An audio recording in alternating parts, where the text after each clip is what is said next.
David Shaw here with another off-the-record story. If you want to learn more about Washington, D.C., come visit my site, offtherecordtours.com. Let's go. This memorial has always intrigued me. I first saw it years ago when I used to bike by it, and I always thought it was very contemporary looking.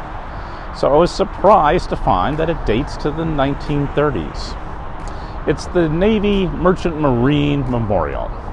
Its nickname is Waves and Gulls, and it's dedicated to those sailors of the Navy and Merchant Marine who gave their lives in World War I. What I like about it is the graceful way those 7 gulls glide above the waves, perhaps representing souls departing the sea. It sits near the Potomac River and alongside the George Washington Parkway. It's close to the LBJ Memorial, which we've seen before, and it's a bit difficult to get to if you're driving. It was designed by Harvey Wiley Corbett, who also did the George Washington Masonic National Memorial not far from here in Alexandria.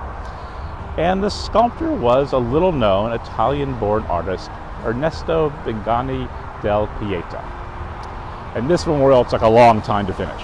The price was $500,000. Former Assistant Navy Secretary Franklin Roosevelt kicks off the fundraising effort, and sailors, teachers, and students raised more than $300,000. Ground was broken right here in 1930. The foundation was completed the following year, but it took until 1935 for Congress to appropriate the $13,000 for the base to be transported from New Hampshire and Pieta's sculpture to be moved here from a foundry in Cleveland.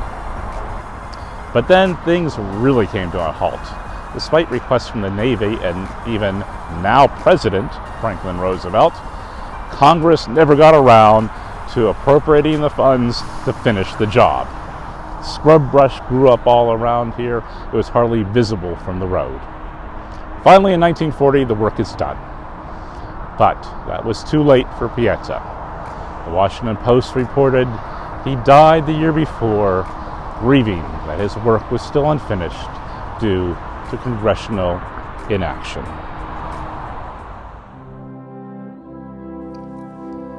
The inscription reads, "To the strong souls and ready valor of those men of the United States who in the Navy, the Merchant Marine, and other paths of activity upon the waters of the world have given life or still offer it in the performance of heroic deeds, this monument is dedicated by a grateful people." Well, I hope you enjoyed that off-the-record story. If you want to learn more about Washington, D.C., things seen and unseen, arrange your tour of your nation's capital at offtherecordtours.com. Until then, I'm David Shaw. Oh, that's gross. You gotta be kidding me.